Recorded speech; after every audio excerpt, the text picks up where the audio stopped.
चलिए देखें, तो बेसिकली इंपॉर्टेंस ऑफ मैनेजमेंट का टॉपिक बेटा हमारा रह गया था प्रीवियस क्लास में, तो इसको हम डिस्कस करते हैं। तो एक जनरल स्टेटमेंट है कि कुछ anything minus management is equal to zero, failure या नथिंग। अब क्वेश्चन आता है सर, जब किसी भी एक्टिविटी में से मैनेजमेंट को हटा दिया जाए तो हमारा रिजल्ट जीरो आ जाता है, फेलियर हो जाता है। तो डेफिनेटली मैनेजमेंट का कुछ तो इम्पोर्टेंस है ना। वो इम्पोर्टेंस क्या है, वो इन पॉइंट्स के जरिए हम इसको डिस्क्राइब करेंगे। और मैं मैनेजमेंट प्लीज शॉर्ट में लिख रहा हूँ, आप कंप्लीट लिखिएगा, ठीक है। तो कहते हैं management helps in achieving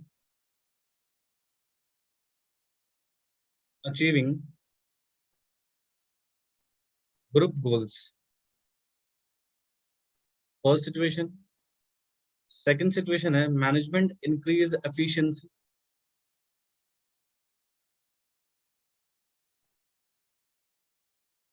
efficiency. Third situation is management creates a dynamic nature या dynamic organisation. Fourth, management management helps in achieving personal objective. बेटा प्रीवियस क्लास में किसी बच्चे का ना डाउट भी था ये, पर्सनल ऑब्जेक्टिव क्या होता है। Management helps in development of society.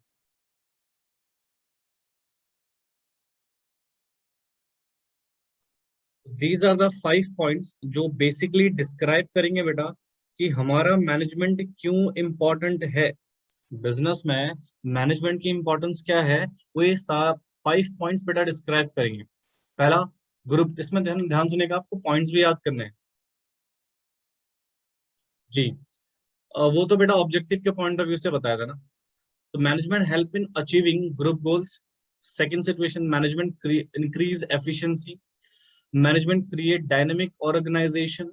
management achieving personal objectives, right? And the management help to development of the society। तो ये हमारे कुछ 5 पॉइंट्स हैं बेटा जो जनरली मैनेजमेंट के रोल्स को डिस्क्राइब करते हैं, राइट। तो जैसे मैं इन 5 पॉइंट्स को आपको समझा दूंगा, देन डेफिनेटली आपको चीज समझ आ जाएगी कि हमारा मैनेजमेंट क्यों इंपॉर्टेंट है हमारे लिए, राइट। तो इस पॉइंट को डिटेल में डिस्कस करेंगे, आप फटाफट से इसको नोट कीजिए, राइट। इसको नोट कीजिए बेटा, देन हम इसको एक एक करके वन बाय वन सारे पॉइंट्स को डिस्कस करते हैं इन डिटेल, राइट। चलिए फटाफट से नोट कीजिए बेटा। चलिए, तो this is the situation of that is achieving group goals. पहला पॉइंट है कि हमारा मैनेजमेंट ग्रुप गोल्स को अचीव करने में हेल्प करता है। तो बेटा पहले मैं इसकी थोड़ी सी थ्योरी आपको लिखवा देता हूँ, राइट। उसके बाद हम आराम से इसको एग्जाम्पल फॉर्म में पढ़ेंगे, ठीक है। To achieve group goals, a manager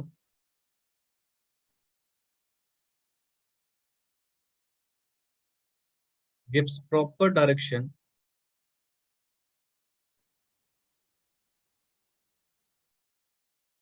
to the efforts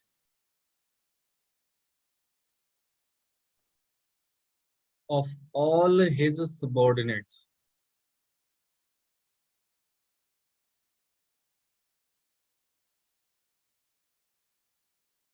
चलिए इसमें एक छोटा सा एग्जांपल लेते हैं जो कि आपको बेटर तरीके से क्लियर हो जाएगा। मान लीजिए बेटा एक ऑर्गेनाइजेशन है, मैं अपने इंस्टीट्यूट का ही नाम ले लेता हूँ, नॉलेज वेंचर इंस्टीट्यूट, राइट। अब जो मेरा इंस्टीट्यूट है, फॉर एग्जांपल हमने एक ऑब्जेक्टिव डिसाइड किया अपना कि हम इस साल अपने स्टूडेंट्स के 90% प्लस मार्क्स दिलवाएंगे in each subject. That is my objective, that is my goal. अब क्वेश्चन आता है सर, यहाँ पे मैं हूँ मिस्टर आर्या, तो क्या अलोनली ये ऑब्जेक्टिव मैं अचीव कर सकता हूँ या मुझे यहाँ पर स्टूडेंट्स की मदद चाहिए? क्योंकि बेटा मेरा पढ़ा देना सफिशिएंट नहीं होगा ना। दीज आर स्टूडेंट्स, अब ध्यान से सुनेगा बिल्कुल कंसंट्रेशन से। तो क्वेश्चन आता है, मेरा ऑब्जेक्टिव है भाई साहब, मेरे को क्या अचीव करना है कि मुझे हर स्टूडेंट को 90 प्लस मार्क्स एलोकेट करवाने हैं। किसी भी हालत में उसके मार्क्स मुझे बढ़ाने हैं, 90% से ज्यादा मार्क्स उसको मुझे दिलवाने हैं, ठीक है जी। तो सर ये ऑब्जेक्टिव जो है ना, ये इन दोनों के एफर्ट से ही आएगा। ये दोनों के एफर्ट से बेटा ये पर्टिकुलर ऑब्जेक्टिव हमारा अचीव हो सकता है। अब जरा ध्यान सुना, ऐसा नहीं कि बेटा स्टूडेंट्स एफर्ट्स नहीं करते, हर स्टूडेंट एफर्ट्स करता है, पढ़ता है। But the point B, question ये आता है सर, क्या इस एफर्ट्स को राइट डायरेक्शन मिली हुई है? This is the most important thing. हर इंसान एफर्ट्स करता है, पढ़ाई करता है, सब कुछ करता है बेटा, बट स्टिल उसके मार्क्स प्रॉपर नहीं आ पाते हैं, जो भी सिचुएशन है। तो क्वेश्चन आ रहा है सर, स्टूडेंट्स एफर्ट्स तो करते हैं, इक्वल लेवल पे एफर्ट्स करते हैं, बट क्या उन एफर्ट्स को राइट डायरेक्शन मिल रही है? राइट, तो this is the main situation कि मान लीजिए मैं as a manager activity perform कर रहा हूँ। राइट, अब आप मेरे लिए हो गए मेरे सबॉर्डिनेट्स, यानी जिनसे मुझे काम करवाना है। ऑब्वियसली बात है ना, पढ़ा रहा हूँ तो आपको काम ही करवाऊंगा, ताकि आप इस तरीके से काम करो कि आपके ऑब्जेक्टिव अचीव हो जाए। ठीक है, तो यानी कि सर यहाँ पर मैं अप्लाई करूंगा मैनेजमेंट एक्टिविटीज को, राइट, और बेटर डायरेक्शन आपको प्रोवाइड करूंगा, और आपके एफर्ट्स को मैं कन्वर्ट करूंगा बेटा किसमें, ऑब्जेक्टिव्स में। तो the situation is that sir, अगर मैनेजमेंट अप्लाई होता है, अगर मैं मैनेजमेंट की हेल्प लेता हूं, तो इन सब को इस तरीके से मैनेज करूंगा। आपका टाइम मैनेज करना, आपको किस तरह से क्लासेस देनी वो मैनेज करना, आपके टेस्ट रेगुलेट करना, राइट, आपको दैट इज क्विज कॉन्टेस्ट रखना, मतलब आपको हर तरीके से बेटा उस तरह से मैनेज करना, ताकि आप एक पर्टिकुलर गोल्स, पर्टिकुलर ऑब्जेक्टिव को क्या कर सकें बेटा, अचीव कर सके। ऐसे ही कंपनी में होता है बेटा। कंपनी का एक ऑर्गेनाइजेशन का एक ऑब्जेक्टिव होता है, उस ऑब्जेक्टिव को अचीव करने के लिए बेटा जो मैनेजर होता है, वो सारे वर्कर्स के एफर्ट्स को क्या करता है बेटा, डायरेक्ट करता है, मैनेज करता है, इस तरीके से मैनेज करता है बेटा, ताकि उन एफर्ट्स को हम रिजल्ट्स में कन्वर्ट कर सकें।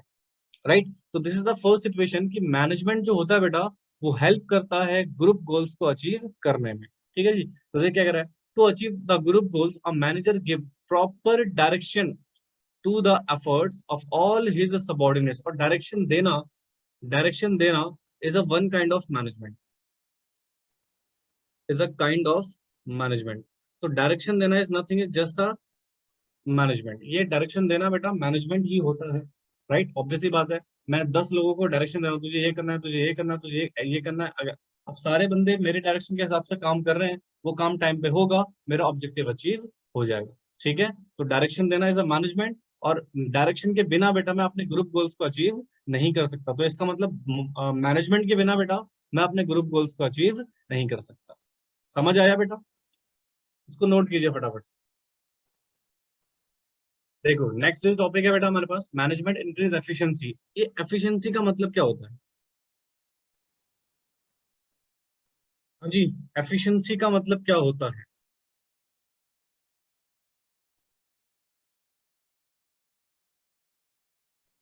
गूगल नहीं करना किसी को भी, नालायक को। Management increase efficiency, cost saving. अच्छा, मीनिंग पूछ रहा हूँ बेटा मैं।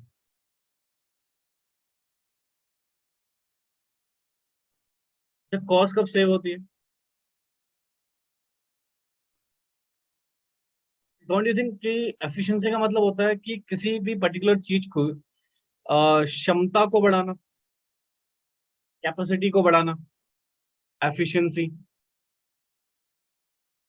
जैसे मान लीजिए मैं आपको पढ़ा रहा हूँ, तो मैं मैक्सिमम कितना पढ़ा सकता हूँ, दैट इज माई एफिशिएंसी और नॉट। एक छोटा सा क्वेश्चन आपके सामने फ्लोट करता हूँ। जैसे मान लीजिए दो सिचुएशन है। Situation one, situation two. बेटा जितना डिस्कशन करेंगे उतना बेटर है जी बेटा, कैपेसिटी होता है। फर्स्ट सिचुएशन में बेटा मैं क्लास ले रहा हूँ विद प्रॉपर वाईफाई, बहुत अच्छा नेटवर्क है, इलेक्ट्रिसिटी भी है, क्लास में एसी लगा हुआ है, यानी कि हर तरह की सुविधा हमारे पास अवेलेबल है।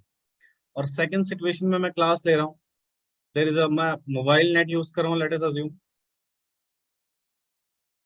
इलेक्ट्रिसिटी भी प्रॉपर नहीं रह रही है बेटा, लैक ऑफ प्रॉपर इलेक्ट्रिसिटी और नो एसी गर्मी के टाइम पे। अब मुझे बताओ, मैं ज्यादा बेटर अच्छे तरीके से इस वाली सिचुएशन में पढ़ा पाऊंगा या इस वाली सिचुएशन में? बताइए जी। सिचुएशन वन और सिचुएशन टू, यार ये लॉजिकल बात है, इसमें तो कुछ बस सोचने वाला सिस्टम ही नहीं है सर। इस सिचुएशन में मैं डेफिनेटली नहीं पढ़ा पाऊंगा बेटर तरीके से, बट इस स्थिति में मैं बहुत अच्छे तरीके से और बहुत लंबे तरीके से भी क्लास ले पाऊंगा। रीजन क्या है जानते हैं आप? यहाँ पर देखो, आपने प्रॉपर से मैनेजमेंट किया हुआ है, आपने प्रॉपर वाईफाई यूज लगा रखा है, इलेक्ट्रिसिटी प्रॉपर आ रही है बेटा, आपने प्रॉपर क्लास में एसी वगैरह लगा हुआ है। तो ऑब्वियस ही बात है सर, हर वो इंफ्रास्ट्रक्चर आपके पास अवेलेबल है जो कहीं ना कहीं आपके काम करने की कैपेसिटी को बढ़ा रहा है। तो इसका मतलब आपने काम करने से पहले ये सारे स्टेप लिए हुए हैं। That means sir, situation is that कि आपने अच्छा मैनेजमेंट किया हुआ है, आपने हर पर्टिकुलर चीज का प्रॉपर तरीके से यूज किया हुआ है। तो दैट्स वाई कहते हैं मैनेजमेंट एफिशिएंसी को बढ़ा देता है। मैनेजमेंट क्या करता है बच्चे? एफिशिएंसी को बढ़ा देता है। देखो, जो बड़ी बड़ी कंपनीज है, राइट, आपने एक चीज ऑब्जर्व करी होगी, जो बड़ी बड़ी कंपनीज है वो अपने एम्प्लॉय का हर चीज का ध्यान रखते हैं बेटा। उसका कारण यही है कि जितना एम्प्लॉय हैप्पी रहेगा, जितना उसको एक वर्किंग प्लेस, एक वर्किंग ऑफिस बहुत अच्छा इंवायरमेंट वाला मिलेगा, तो उसकी काम करने की एफिशिएंसी बेटा ऑटोमेटिकली बढ़ जाती है। The efficiency of their work is automatically would be increase. तो इसलिए कहते हैं मैनेजमेंट हमारी मदद करता है एफिशिएंसी को बढ़ाने में। तो यहां पर आप क्या लिख सकते हैं?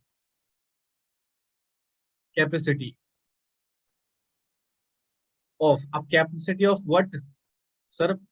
किसी पर्सन की हो सकती है, पीपल्स, किसी मशीन की हो सकती है, अदर, राइट, इनकी एफिशिएंसी होती है, राइट।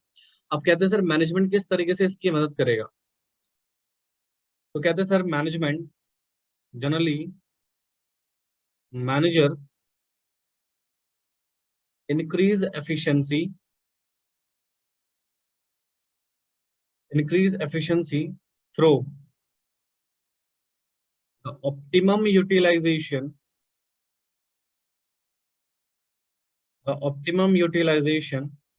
of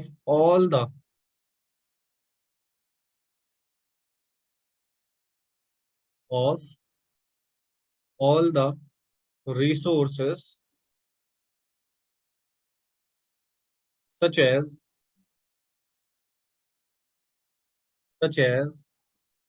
man,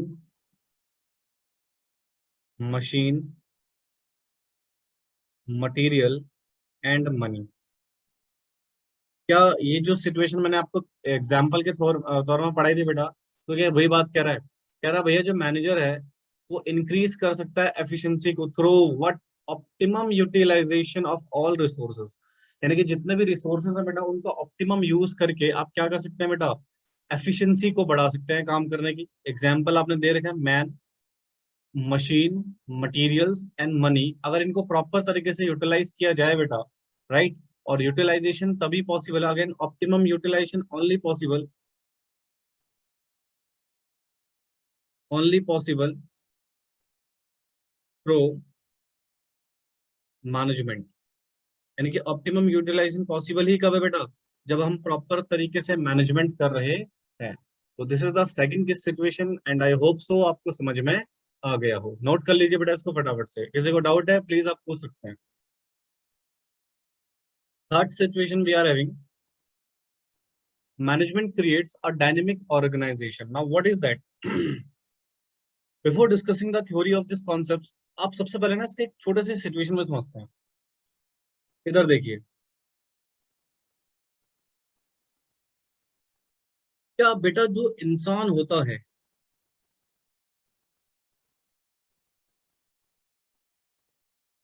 ये जो इंसान नामी इंसान है,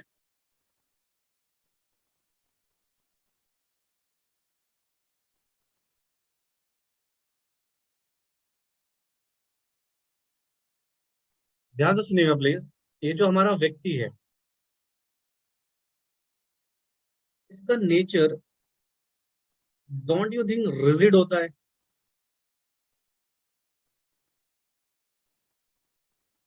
रिजिड इन सेंस,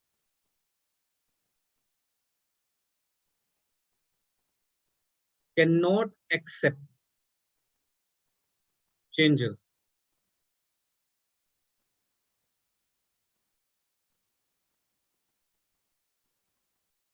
हाँ जी बेटा, क्या इंसान का एक ऐसा नेचर होता है कि वो रिजिड नेचर का होता है? रिजिड इन सेंस बेटा वो जल्दी से किसी भी चेंज को एक्सेप्ट नहीं करना चाहता।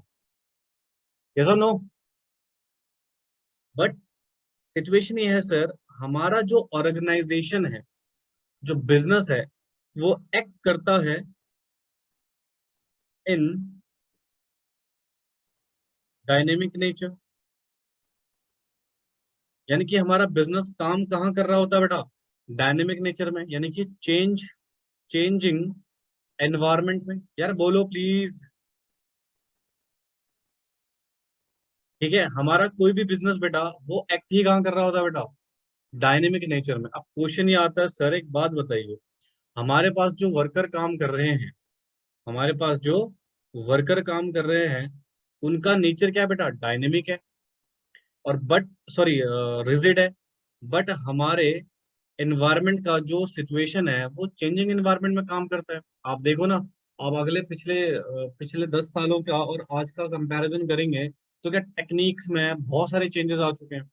Right, there was a time जब इंडिया में रेवोल्यूशन आया था बेटा, at when the Rajiv Gandhi was the prime minister of India.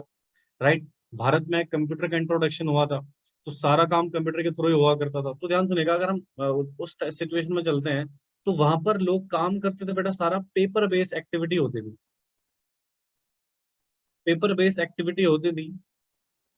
अब सडनली इंट्रोडक्शन हो गया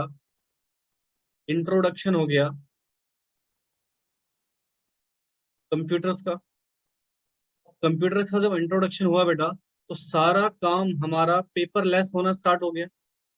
चलो तब तो कम था, आज तो ऑलमोस्ट हम पेपरलेस हो चुके हैं बहुत सारे। We use to PDF files वगैरह वगैरह। राइट, तो जनरली पेपरलेस हो गया जस्ट बिकॉज ऑफ कंप्यूटर। सारा काम एक्सेल में चला गया, सारा काम वर्ड में होने लग गया।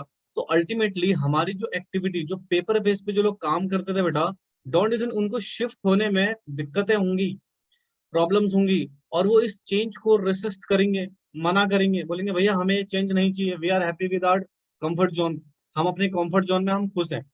तो आपको नहीं लगता कि अगर हम चेंजेस को अडॉप्ट नहीं करेंगे तो हमारा बिजनेस बैक ऑफ हो जाएगा, और हम अपने एम्प्लॉयज को निकाल देंगे तो भैया वो भी दिक्कत है। तो क्वेश्चन ये आता है सर, क्या यहाँ पर एक तरह का कंफ्लिक्ट होना स्टार्ट हो जाएगा ऑर्गेनाइजेशन और वर्कर्स के बीच में? सॉरी, वर्कर्स के बीच में और ऑर्गेनाइजेशन के बीच में क्या होना है, स्टार्ट हो जाएगा कंफ्लिक्ट। तो यहाँ पर रोल आता है बच्चे मैनेजमेंट का। मैनेजमेंट की हेल्प से हमारा मैनेजर एक ऐसा इन्वायरमेंट क्रिएट करता है बेटा, एक ऐसा इन्वायरमेंट क्रिएट करता है ताकि ये जो वर्कर्स हैं ये भी खुश हो जाए, प्लस हमारे जो कंपनी में चेंजेस आ रहे हैं वो भी हम इजीली अडॉप्ट कर सकें। और ये पॉसिबल ही कब है बेटा? सिर्फ और सिर्फ मैनेजमेंट की हेल्प से। अब सर मैनेजमेंट की हेल्प से कैसे? बेटा हमारा मैनेजर क्या करेगा, उनको ट्रेनिंग दे देगा उस पर्टिकुलर जो भी नई कॉन्सेप्ट आया है मार्केट में, नई टेक्नोलॉजी आई है। राइट, अपने एग्जिस्टिंग एम्प्लॉयज को उसकी ट्रेनिंग प्रोवाइड कर देगा, उनको समझाएगा, उनसे बात करेगा। तो क्या कहीं ना कहीं बेटा मैनेजर इनको समझा समझू के एक फेवरेबल एनवायरनमेंट लेके आ रहा है ताकि हम उन चेंजेस को भी अडॉप्ट कर सके, और हमारा एम्प्लॉय भी इजीली बेटा कोई कंफ्लिक्ट करे बिना बेटा उस पर्टिकुलर एक्टिविटी को अडॉप्ट कर ले। तो दिस इज द सिचुएशन कि मैनेजमेंट का काम होता है डायनेमिक ऑर्गेनाइजेशन क्रिएट करना। यानी कि एक ऐसा ऑर्गेनाइजेशन, एक ऐसा संगठन बेटा जो चेंजेस को, जो किसी भी प्रकार के चेंजेस को एक्सेप्ट करे। और ये तभी पॉसिबल है जब हम एक गुड मैनेजमेंट एक्टिविटीज अपने ऑर्गेनाइजेशन में क्या कर रहे हैं बेटा, इंप्लीमेंट कर रखे हैं। समझ आया कॉन्सेप्ट? अभी इसकी थ्योरी लिखना बाकी है, पहले मुझे बताइए कि इसका कॉन्सेप्ट क्लियर हुआ आपको? Everyone please.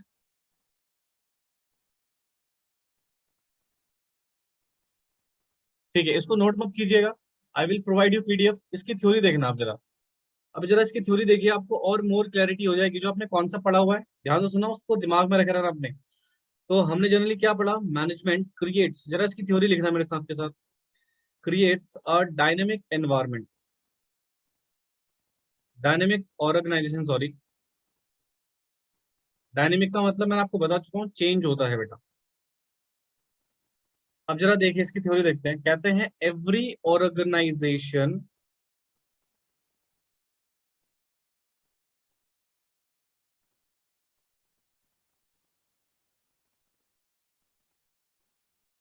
every organization works in an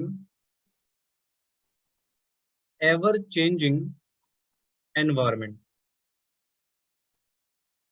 यानी कि हमारा जो ऑर्गेनाइजेशन है बेटा, वो एक ऐसे इन्वायरमेंट में काम करता है जो डे टू डे बेसिस पे चेंज हो जाता है बेटा। तो कहते हैं to face the changing environment, यानी कि जो फटाफट से इन्वायरमेंट चेंज हो रहा है उसको फेस करने के लिए many changes need to be made in the organization as well,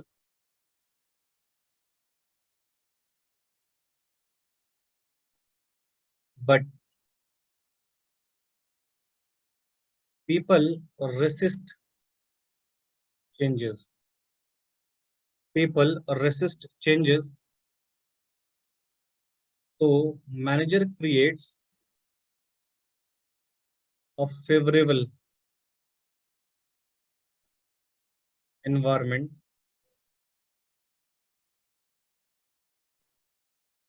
through introduction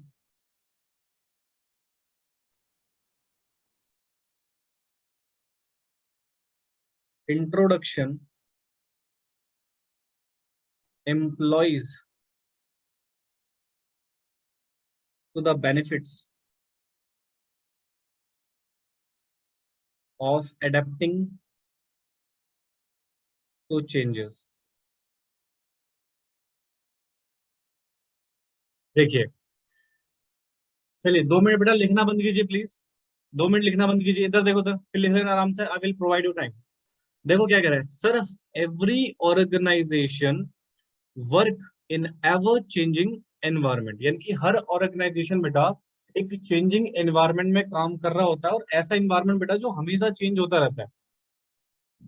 अब अगर आपको सरवाइव करना है, आपको अपने बिजनेस को सरवाइव करना है बेटा, तो उन चेंजिंग एनवायरनमेंट को अडॉप्ट करना पड़ेगा।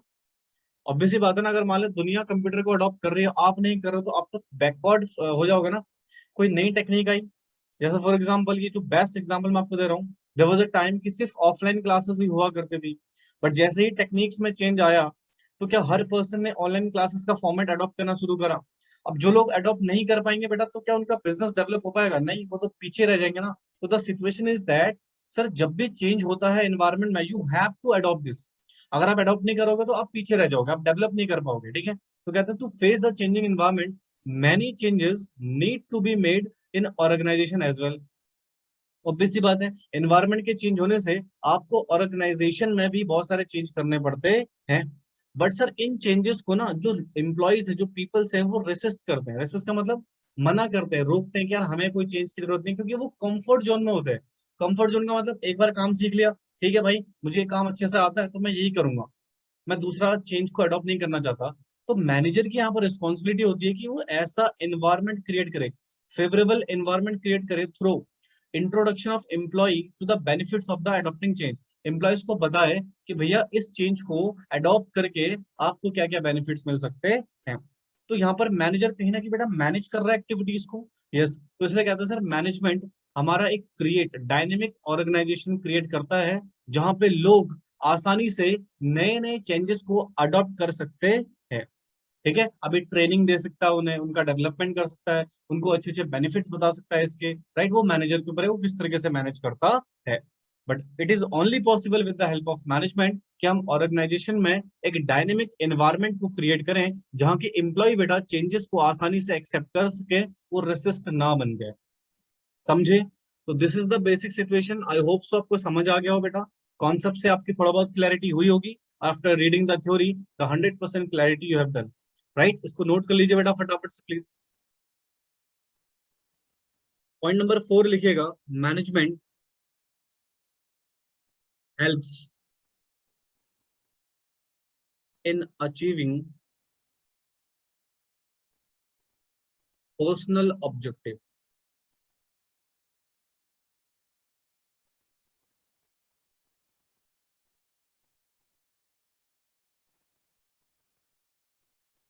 इसका कॉन्सेप्ट सुनिए, कॉन्सेप्ट सुनिएगा, देन इसकी थ्योरी हम डिस्कस करेंगे, ठीक है। अब इधर देखो जरा sir, this is a organisation, ये हमारा ऑर्गेनाइजेशन है, ध्यान सुनेगा। तो यहाँ पर सर कुछ वर्कर्स काम कर रहे होंगे, एम्प्लॉयज ऑफ द ऑर्गेनाइजेशन। ध्यान से सुनना सर, यहाँ पर दो तरह के सिचुएशन है। एक तो ऑर्गेनाइजेशन का ऑब्जेक्टिव होगा, अब इसका जो भी, जैसे for example profit maximisation is the objective of organisation. अच्छा, ये जो ऑब्जेक्टिव है और प्रॉफिट मैक्सिमाइजेशन, ये ऑर्गेनाइजेशन का ऑब्जेक्टिव है बेटा, एम्प्लॉयज का नहीं है। तो यहाँ पर एम्प्लॉयज के भी तो कुछ अपने ऑब्जेक्टिव होंगे, एम्प्लॉयज की भी तो कुछ एक्सपेक्टेशन होगी बेटा इस ऑर्गेनाइजेशन से, तो उसको हम बोलते हैं पर्सनल ऑब्जेक्टिव। अब इन पर्सनल ऑब्जेक्टिव में क्या क्या आ सकता है आपका, जैसे गुड रेमुनरेशन, गुड रेमुनरेशन, ठीक है, शेयर इन प्रॉफिट, प्रॉफिट में हिस्सेदारी मिले, ठीक है, मैनेजमेंट में पार्टिसिपेशन मिले, पार्टिसिपेशन इन मैनेजमेंट, प्रमोशन मिले। ये इनके कुछ अपने पर्सनल ऑब्जेक्टिव्स होते हैं और इनको भी फुलफिल करना जरूरी है बेटा, क्योंकि एम्प्लॉय को बेटा एक डेफिनेटली ना, अगर आप एम्प्लॉय चाहते हैं एम्प्लॉय अच्छा काम करे तो उसका खुद का डेवलपमेंट भी तो हो। कंपनी अपना अपना ग्रोथ तो करे जा रही है, करे जा रही है, करे जा रही है, but the point being sir, company का ग्रोथ तो हो रहा है बट एम्प्लॉय जहां था वही है, तो क्या वो एम्प्लॉय इंटरेस्टेड होगा उस पर्टिकुलर कंपनी में काम करने का? नहीं, तो वो छोड़ देगा। और एम्प्लॉय, अच्छे अच्छे एम्प्लॉयज अगर आपकी कंपनी से चले जाएंगे तो फिर आपकी कंपनी का भी डेवलपमेंट पॉसिबल नहीं है। बेटा गुड रेमुनरेशन का मतलब होता है अच्छी सैलरी मिलना, गुड सैलरी, ठीक है। तो सर अब ये एक बात बताइए, क्या ये जो पर्सनल ऑब्जेक्टिव है ये ऐसे ही अचीव हो जाएंगे, या आपको एक अच्छा वर्क करना पड़ेगा, अच्छा काम करना पड़ेगा? और अच्छा काम आप कैसे करोगे, जब आपको एक गुड डायरेक्शन मिलेगी, राइट, एक गुड डायरेक्शन मिलेगी। मान लीजिए आपका मैनेजर आपको काम ही प्रॉपर तरीके से नहीं दे रहा, तो जब आपकी वर्किंग परफॉर्मेंस ही अच्छी नहीं होगी बेटा, तो फिर आपका पर्सनल ऑब्जेक्टिव अचीव नहीं हो सकता। तो कहते हैं सर, पर्सनल ऑब्जेक्टिव को अचीव करने के लिए आपको कंपनी में अपनी पोटेंशियलिटी दिखानी पड़ेगी, आपको शो करना पड़ेगा कि आप इस इन चीजों के हकदार हैं। तो वो तभी पॉसिबल है जब आपका मैनेजर आपको एक अच्छा काम दे, अच्छी डायरेक्शन दे, आपकी पोटेंशियलिटी के हिसाब से आपसे काम करवाए। और जब आपसे अच्छा काम, अच्छी डायरेक्शन आपको मिल रही होगी बेटा, आपके वर्क का मैनेजमेंट हो रहा होगा, तो आपकी वर्क बेटर परफॉर्मेंस जारी होगी। और अगर आपकी वर्क की बेटर परफॉर्मेंस जारी होगी तो आपके पर्सनल ऑब्जेक्टिव अचीव होने के चांसेस बढ़ जाते हैं। यानी कि सर, पर्सनल ऑब्जेक्टिव को अचीव करने के लिए भी will required management activity. Management हम चाहते हैं, बिना मैनेजमेंट के बेटा पर्सनल ऑब्जेक्टिव भी अचीव नहीं हो पाएंगे, ठीक है। तो this is the basic concept, इसको लिख लीजिएगा फटाफट से, ठीक है। फिर इसकी थ्योरी पढ़ते हैं बेटा, राइट, हमने कॉन्सेप्ट पढ़ लिया, now let's come to the theory part. तो फटाफट से लिखिएगा मेरे साथ के साथ। कहते हैं every employ wants to get suitable remuneration,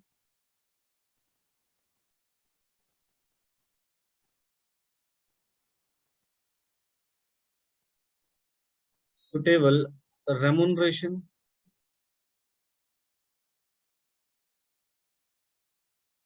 a share in profit,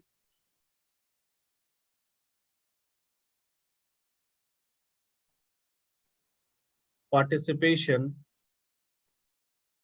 in management, and promotion, etc. ठीक है। अब कहते हैं in the form of his personal objective. ये सारे बेटा किसके पार्ट है? उसके पर्सनल ऑब्जेक्टिव के। ठीक है जी। तो this is the first equation.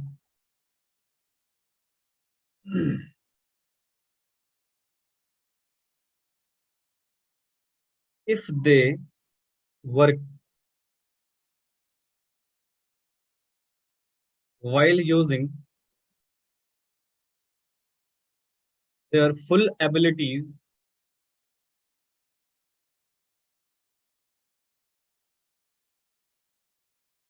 manager make employee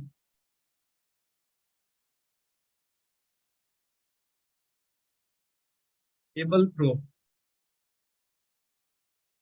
motivation, good leadership.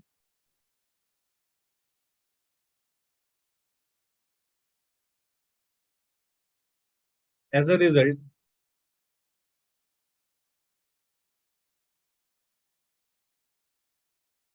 they attain their objective। ठीक है जी। तो बेटा जो हमने कॉन्सेप्ट में पढ़ा ऑलमोस्ट वही है इसमें, वही पॉइंट कह रहा है। देखो क्या कह रहा है, कह रहा है every employ wants to get suitable remuneration, right, अच्छी सैलरी, प्रॉफिट में हिस्सा, मैनेजमेंट में पार्टिसिपेट करना, यानी कि डिसीजन मेकिंग लेना, अपने आइडियाज बताना, राइट। आपको कोई इनोवेटिव आइडियाज है आप वो शेयर कर सकते हैं किसी पर्टिकुलर एक्टिविटीज को। और प्रमोशन होना, हमेशा आप चाहेंगे हायर प्रमोशन में आप जाए। ठीक है, ताकि उनके in form of personal objective, personal objective होते हैं बेटे सारे के सारे। अब कहते हैं सर पर्सनल ऑब्जेक्टिव कैसे आपके कंप्लीट होंगे, तो कहते हैं if they work while using full ability, right. अगर आप अपनी पूरी एबिलिटी के साथ काम करेंगे तो ऑब्वियस सी बात है वर्क की परफॉर्मेंस बहुत अच्छी होगी। और उनकी वर्क की परफॉर्मेंस के हिसाब से बेटा उन्हें क्या मिलेगा, एक ये सारी चीजें उनके पर्सनल ऑब्जेक्टिव अचीव हो सकता है। क्वेश्चन आता है सर कैसे वो फुल एबिलिटीज के हिसाब से काम करेंगे, तो manager make employ through motivation. Manager employ में एम्प्लॉयज को मोटिवेट कर सकता है और एक अच्छी लीडरशिप के थ्रू बेटा उनको फुल एबिलिटी यूटिलाइज करने में हेल्प कर सकता है। तो एज ए रिजल्ट बेटा वो अपने ऑब्जेक्टिव को भी हासिल कर सकते हैं। सीधी सी बात है ना, मैं आपको मोटिवेट कर रहा हूँ, I am your manager and you are my employees, right. मैं आपको क्या कर रहा हूँ बच्चे, मोटिवेट कर रहा हूँ कि पर्टिकुलर एक्टिविटी को परफॉर्म कीजिए। अब अगर मैं आपको मोटिवेट कर रहा हूँ तो आप अपनी 100% कैपेसिटी के हिसाब से काम करेंगे। और जब आप 100% कैपेसिटी के हिसाब से काम करेंगे तो उसका रिजल्ट भी क्या होगा बेटा, पॉजिटिव होगा। आपकी अच्छी परफॉर्मेंस होगी तो आपको रेमुनेशन अच्छा मिल सकता है, आपको प्रॉफिट में हिस्सा मिल सकता है, आपको मैनेजमेंट में भी पार्टिसिपेट करवा सकते हैं, आपका प्रमोशन भी हो सकता है। यानी कि मैनेजमेंट के जरिए ही बेटा एक एम्प्लॉय के पर्सनल ऑब्जेक्टिव को भी हम अचीव कर सकते हैं। तो this is the fourth point we have done, इसको फटाफट से नोट कीजिए बेटा। फिर आगे बढ़ते हैं अपने लास्ट पॉइंट की ओर। बेटा जो हमारा पॉइंट नंबर फिफ्थ है उसका कॉन्सेप्ट सुनिएगा ध्यान से। जैसे कि हम कहते हैं कि भैया मैनेज मैनेज ऑर्गेनाइजेशन जो होता है वो जो भी एक्टिविटी करता है, ठीक है, उस एक्टिविटी से बच्चे वो प्रॉफिट कमा रहा होता है। और वो प्रॉफिट वो जो एक्टिविटी होती है वो किसके लिए कर रहा होता है, सोसाइटी के लिए। ध्यान सुनिएगा प्लीज। यानी कि हम वो हर एक्टिविटी परफॉर्म कर रहे होते हैं फॉर अर्निंग द प्रॉफिट। और वो प्रॉफिट जनरली बेटा हम किससे कमा रहे होते हैं, एक सोसाइटी से, राइट। जनरली हम प्रॉफिट किससे कमा रहे होते हैं, सोसाइटी से। और इस एक्टिविटी के कुछ पॉजिटिव इफेक्ट्स भी होते हैं और ऑफ कोर्स कुछ नेगेटिव इफेक्ट्स भी होते हैं।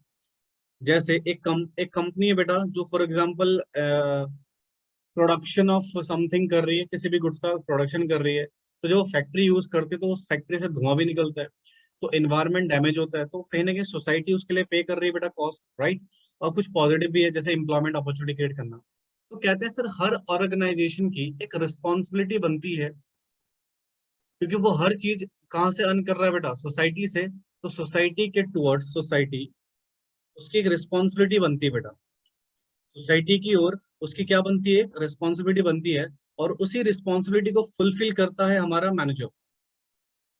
कैसे फुलफिल करेगा बेटा, सोसाइटी में अपॉर्चुनिटी ऑफ एम्प्लॉयमेंट देके, यानी कि लोगों को रोजगार की अपॉर्चुनिटी देके, ठीक है। अगर पोल्यूशन कम से कम पोल्यूशन करके बेटा, कम से कम पॉल्यूशन करके बेटा, ठीक है, और गुड्स को और सर्विसेज को एक रीजनेबल प्राइस में उनको प्रोवाइड करके, गुड्स और सर्विसेज को एक रीजनेबल प्राइस में उनको प्रोवाइड करके। तो अल्टीमेटली कहने का मतलब क्या है, हमारा जो मैनेजर है, राइट, वो कुछ एक्टिविटी, अपनी मैनेजमेंट एक्टिविटी परफॉर्म करके बेटा सोसाइटी के लिए कुछ एक्टिविटी कर रहे हैं, और उस सोसाइटी के लिए एक्टिविटी करके बेटा वो डेफिनेटली क्या कर रहा है, कुछ सोसाइटी के डेवलपमेंट में कंट्रीब्यूशन कर रहा है। तो this is also the management. तो मैनेजमेंट बेटा हेल्प करता है हमारी सोसाइटी के डेवलपमेंट में। ऑफ कोर्स बेटा this is the responsibility of society management कि वो कुछ ऐसी एक्टिविटी करे सोसाइटी के लिए बेटा जिससे सोसाइटी का भी भला हो।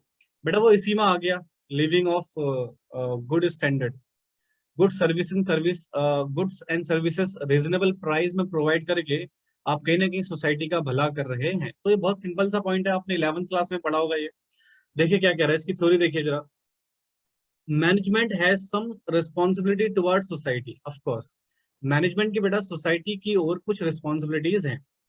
कहता है management manager by fulfilling their social responsibility help in the development of society. यानी कि जो मैनेजर है वो अपनी सोशल जो जितने भी उसकी रिस्पॉन्सिबिलिटी बनती है बेटा सोसाइटी की ओर, उनको फुलफिल करके वो कहीं ना कहीं मैनेजमेंट की क्या कर रहा होता है बच्चे, डेवलपमेंट कर रहा होता है। तो कहते हैं दीज रिस्पॉन्सिबिलिटीज इंक्लूड, पहला एम्प्लॉयमेंट अपॉर्चुनिटी देना। ऐसा नहीं बेटा मैं जैसे आपने एक एग्जांपल देता हूँ इस पॉइंट के ऊपर बेटा, बॉलीवुड,